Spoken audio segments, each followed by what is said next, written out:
Viewers, what a day. The visuals on your screens reinforce the unparalleled goodwill that India and Russia share. That goodwill is personified by the deep connect between Prime Minister Modi and President Putin. Modi surprised Putin with his, quote, unexpected, unquote, gesture of showing up in person at the airport to greet his, quote, dear friend, unquote. Viewers, the Russians are absolutely surprised by this rare gesture of warmth and friendship, and they have taken it to heart in a good way. The two leaders shared a warm hug, and you can see that very clearly, and a firm handshake. PM's gesture stands out even more when one considers that the summit is taking place despite US pressure on India to contribute to the Western effort to isolate Russia. But these pictures of India literally rolling out the red carpet for his friend Putin is a clear signal to Trump and other twitchy Western capitals that Delhi won't surrender its strategic autonomy. If Trump is watching, Trump is unlikely to be pleased. But viewers, his feelings don't really matter. And this is quite clear. He's seeing each of his red lines being breached or redrawn. What was Trump hoping? Trump was hoping that India would no longer trade with Russia, specifically energy, because this would be seen as indirectly supporting Russia's war.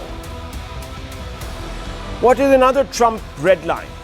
That India is continuing to source Russian military hardware or arms is a red flag.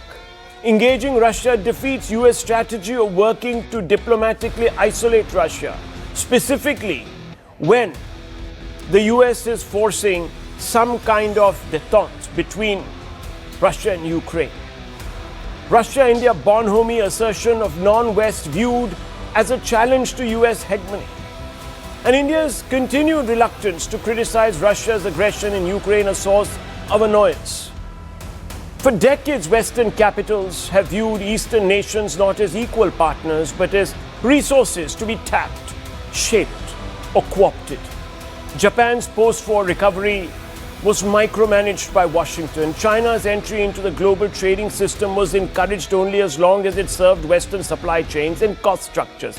During the 1997 Asian financial crisis, Western institutions prescribed harsh reforms while ignoring the volatility created by their own capital flows. The West's approach is paternalistic, some would say, viewers. At least that's the view from India. The East may rise, but only if it doesn't exceed the West. Clearly, India and Russia aren't about to accept limits. One is a rising power, the other an established one, yet both have watched their strategic priorities dismissed or downgraded in Western conversations.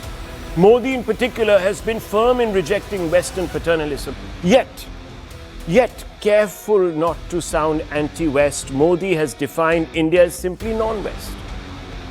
In doing so, he is hoping that the West understands, that DC in particular understands that Delhi will set its own national priorities.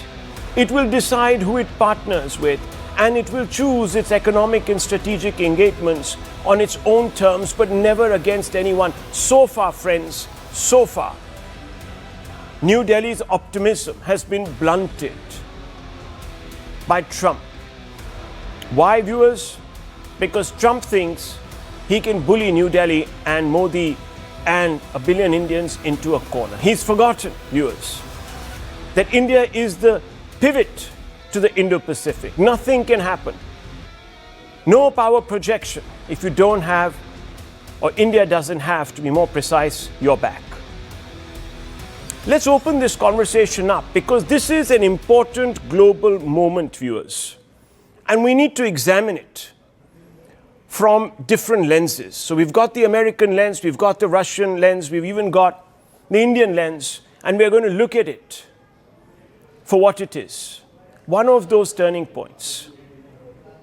And I want to engage First and foremost, with the guests who have come through from Washington. Timothy Romer is with us. He's former U.S. ambassador to India and former U.S. representative. Dr. Sergei Markov, journalist and former advisor to Putin from Moscow. Kamal Sipal, former Foreign Secretary of India, will be joining us in just a few moments. Surya Jayanti, non-resident senior fellow at the Atlantic Council, also here with us. So hefty voices, important voices on an important day. I want to first begin with you, Mr. Romer. I have to say that Trump has really messed up, hasn't he? Big time. Trump was hoping that he could dictate the terms of India's foreign policy, how it approaches it. But that hasn't happened, despite New Delhi making it very clear that we're not anti-West. That fundamentally we just want a little bit of our own strategic autonomy to do things which are in our own national interests. That hasn't gone down well. And Trump, unfortunately, is not looking very good for it. What do you say? Well, nice to be on your program, and certainly good to see your guests, especially Ambassador Sybil, who is a friend, former colleague. Look, the United States, going back to the Clinton administration, has deep and profound respect for India and its strategic autonomy. Just as the United States has the ability to reach out and have partnerships with different countries and express our strategic and geopolitical interests, we have shown that respect for India through the last several administrations, through Clinton, through Obama, through Bush, and Biden, and in the Trump administration, the first term. There's no question there are some strains in the relationship right now, given the ongoing trade negotiations in particular. I'm optimistic that we are going to get to a trade deal between the United States and India. I think there's several indicators and positive factors pointing to that trade agreement getting across the finish line in the next month or so, maybe before the 2026 time period. But let's also look at the strategic. But once they get to Hyderabad House tomorrow to discuss details, there are going to be a lot of things that get into the nitty-gritty that are going to challenge Mr. Modi and Mr. Putin. Let's talk about a couple of them. One is oil. The Indians used to purchase about 2.5% of the Russian oil before the Ukraine war. That got up to 36%. That's going back down now. That's going to be something they talk a lot about, especially given the fact that the United States is pressuring countries for peace in Ukraine. Secondly, buying defense systems from the Russians. They bought 3 S-400 defense systems in 2018. I think only one of those has been delivered due to supply chain problems. We know the aircraft carrier that the Indians bought from Russia was over budget and not working well. There are problems in that relationship on oil, on defense, and then let's talk about China. China and Russia have a no limits partnership. That causes problems for India, and China sells all kinds of defense equipment to Pakistan, one of the rivals for India, particularly in the last few months. So a lot of difficult things for Mr. Modi and Mr. Putin to work through. The United States will continue to have a great relationship with India, and will continue to pressure Russia to come to peace agreements in Ukraine. Mr. Romer, let's be very, very honest here.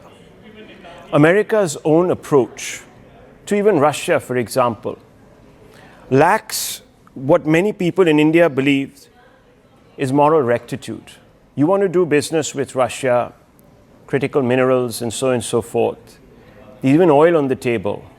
You want to engage Russia, you want to sit across the table and give them a sweet deal, cut out Ukraine, and you seem to have a grouse. I'm not saying you personally, but Trump seems to have a grouse if India wants to engage with Russia and buy weapon systems.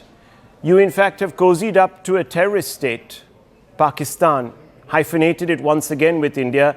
General Munir, a person who has said very clearly that he wants to wage jihad, not my words, his words, against India, is a state guest at the White House. You sell weapons, sir, to Pakistan. You also sell weapons to India. So what are we talking about? I feel that the powers that are in Washington, D.C. are looking extremely bad, very poor right now. They haven't been able to dictate terms to New Delhi. They can't get Russia to get off its high horse. They can't, frankly, even bring about a lasting, durable peace in Gaza. Trump's authority looks very compromised, sir. Well, when you talk to me and to the United States of America about moral rectitude and trying to do the right thing as a global power, I am firmly confident and very optimistic about the role that the United States continues to try to play to create peace when Russia invaded Ukraine and took over its sovereignty and has attacked its people and attacked its prosperity and killed so many thousands of Ukrainian people going back to 2014. The United States is trying to play a positive role in bringing peace to that region of the world.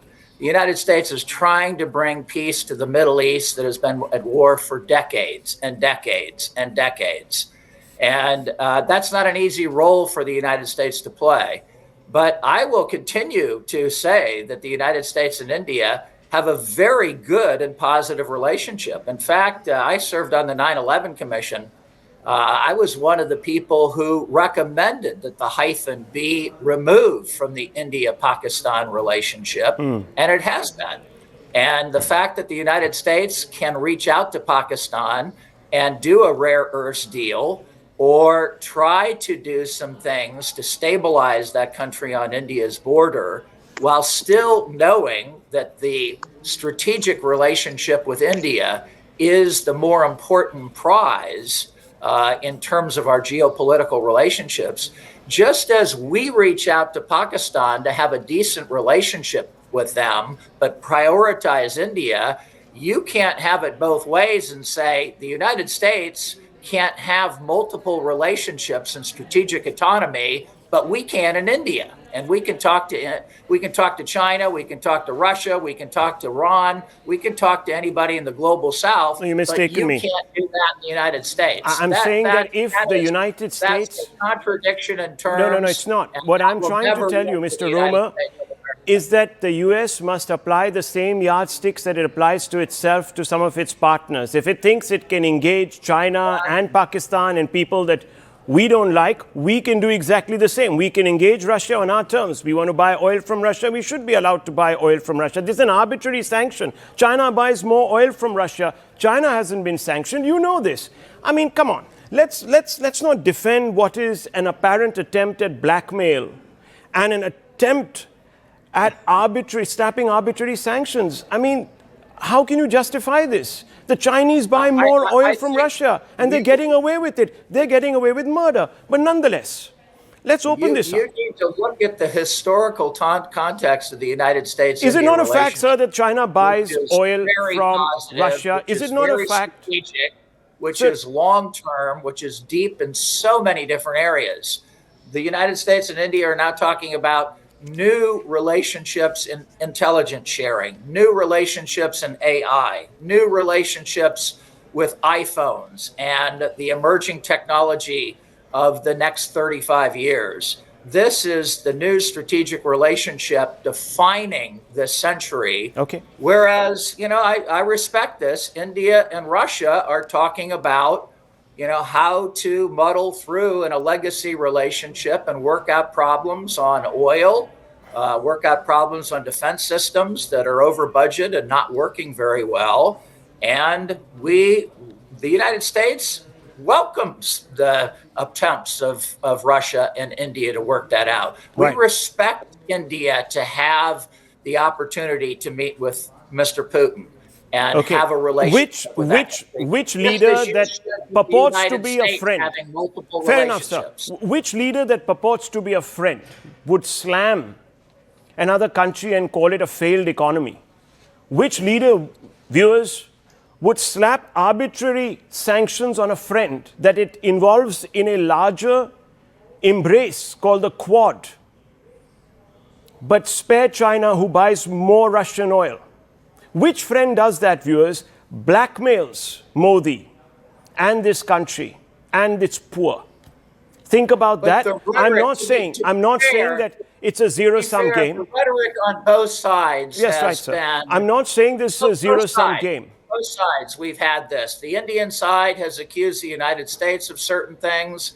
And I do agree with you that some of the rhetoric coming out of Washington, D.C. about a debt economy has not been helpful. It's In not fact, friendly. India has the. It's not respectful. It's not friendly. It's not helpful. It's not respectful. conducive to. It's not respectful. Well, and it doesn't reflect the nature of the current U.S.-India relationship I hope not, either. because it's a Things valued on partner. defense are going well. Things in Washington is a space valued are partner. going well. Things in the economy, we're working through a trade agreement that Yeah. might have historical breakthroughs in the Okay. next month or so. Okay, let's keep our fingers let's not crossed. paint But I let's don't not think. paint the picture of being totally, cloudy and pessimistic. No, The we're not US being India- pessimistic. We value very America. The Prime Minister is very clear that we're not anti-West, we're not anti-America, we're just non-West. We do things, we beat to a different drum. Accept it. Anyhow, let me just bring in Mr. Kamal Sibal. Mr. Sibal, what are we looking at here? What's the message? What is the Prime Minister trying to tell the world, specifically DC, by receiving Putin personally at the airport and rolling out the red carpet, even at the risk of earning brickbats from DC all the way to Berlin and perhaps even Kiev? What's going on here? I think Prime Minister has made a gesture to Putin, which he has made to other leaders also. So it's not as if it's unique. If he was the only leader that he received at the airport, then it could stand out as an exceptional gesture. But there are 6, 7 other leaders that he has received at the airport, including Sheikh Hasina in the past, and the UAE person, and the Qatar leader and others. That is one part. The other is that he wanted to show extra respect to the relationship with Russia and his personal equation with President Putin, which has got strengthened over the last 11 years. They have met several times. They've had very good conversations. And he wanted actually to be able to show his regard for Putin. That's one aspect, purely in the bilateral context.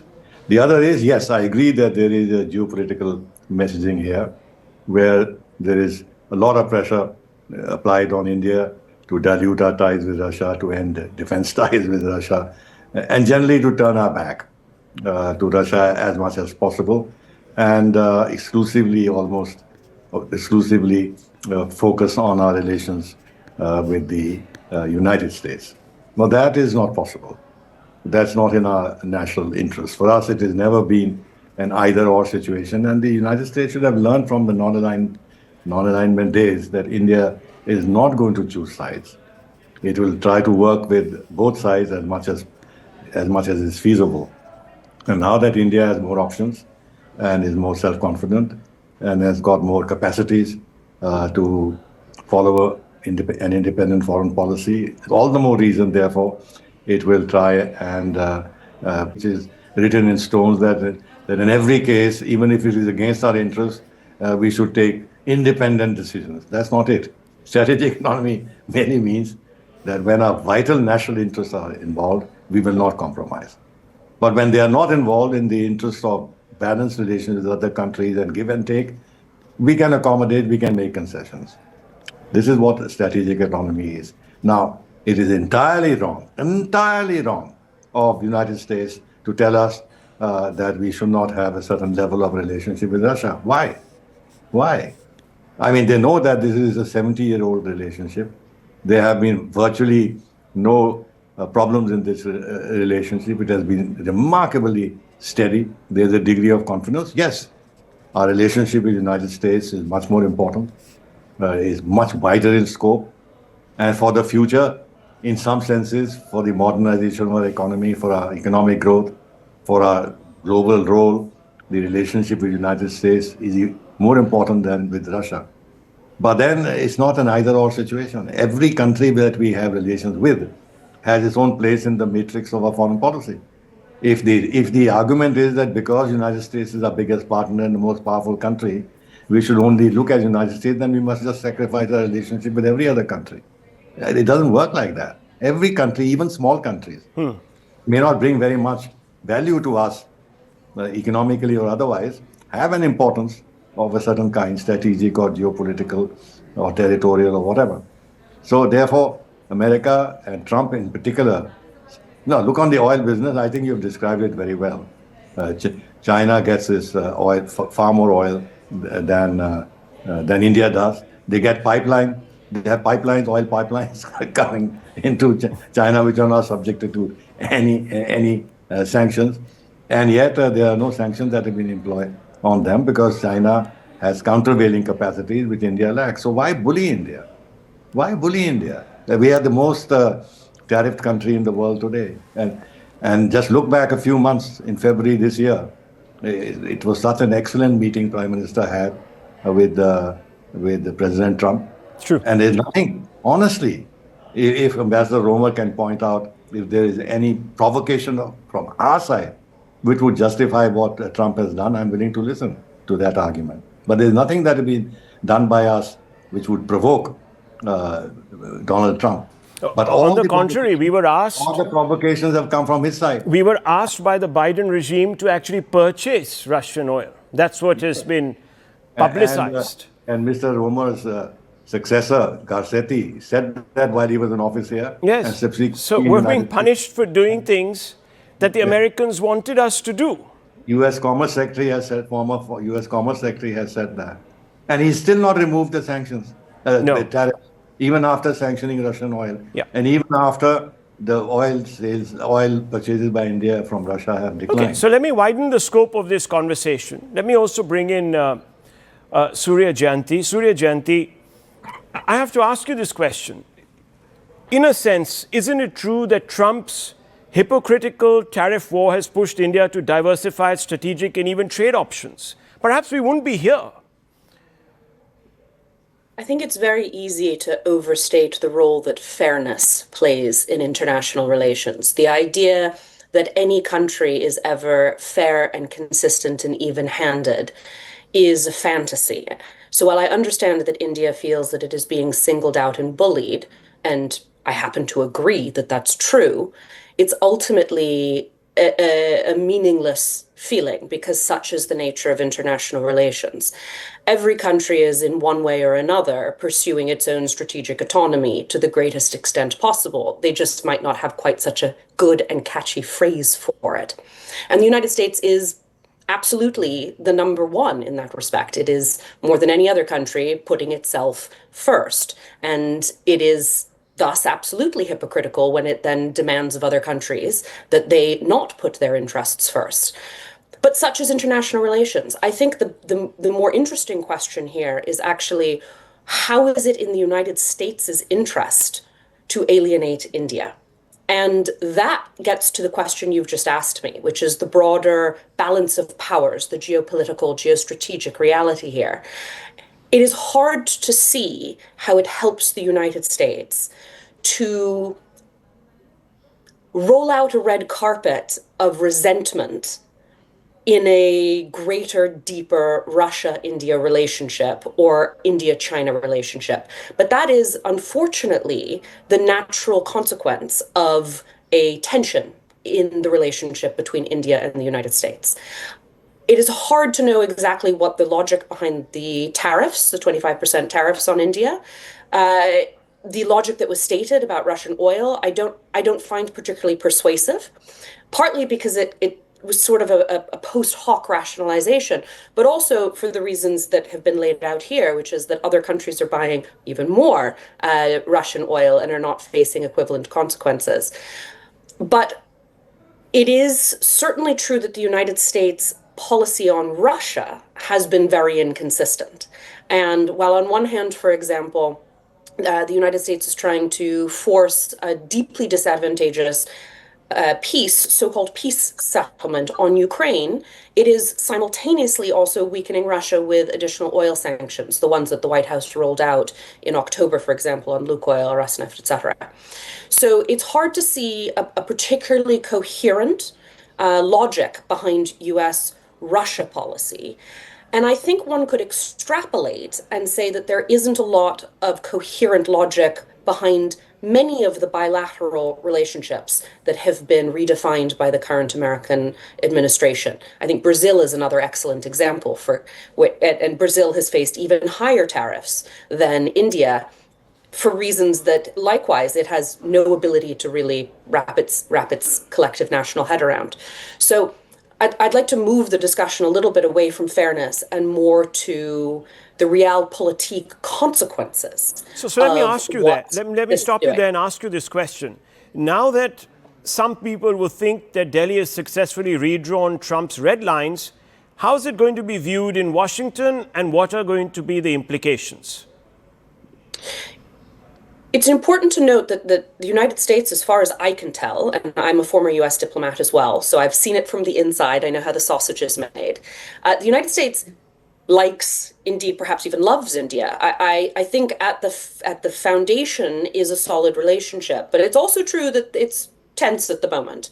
And so I think the United States is probably looking less at the optics of what is currently going on between, for example, India and Russia with the Putin visit today, and is looking more at what the consequences, the actual concrete consequences will be. So military sales, for example, between India and Russia are going to be something that the United States is interested in. Mm-hmm.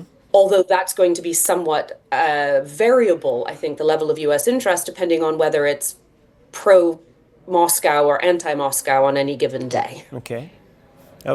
So let's get the Russian perspective in. Dr. Markov has been extremely patient, and I thank you for that.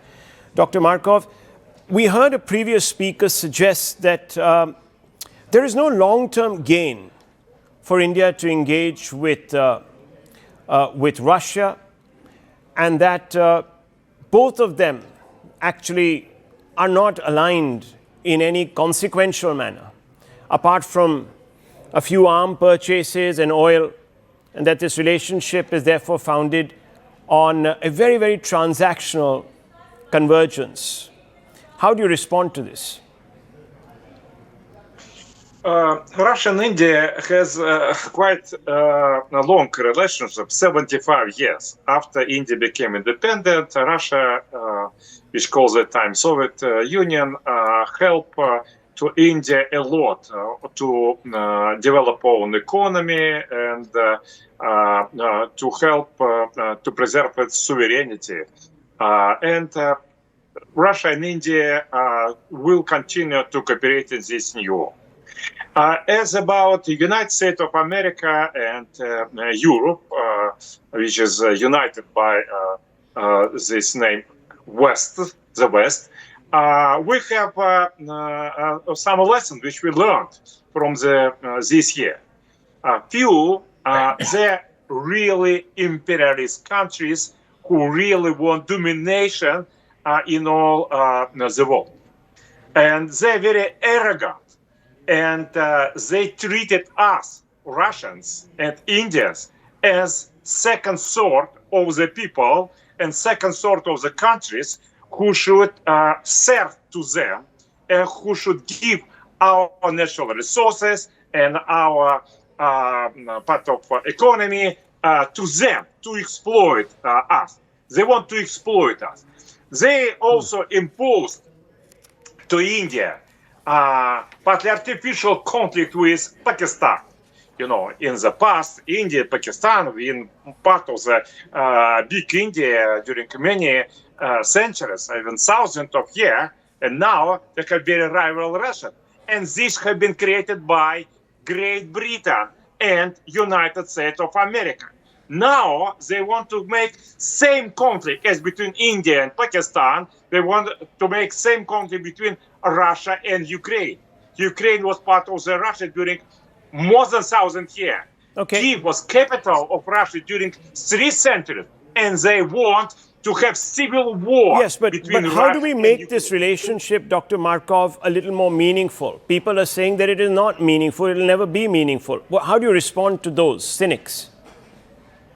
Yeah, I think that Russia and India have common interests. This common interest is, first of all, to preserve own sovereignty from aggression of the Western countries.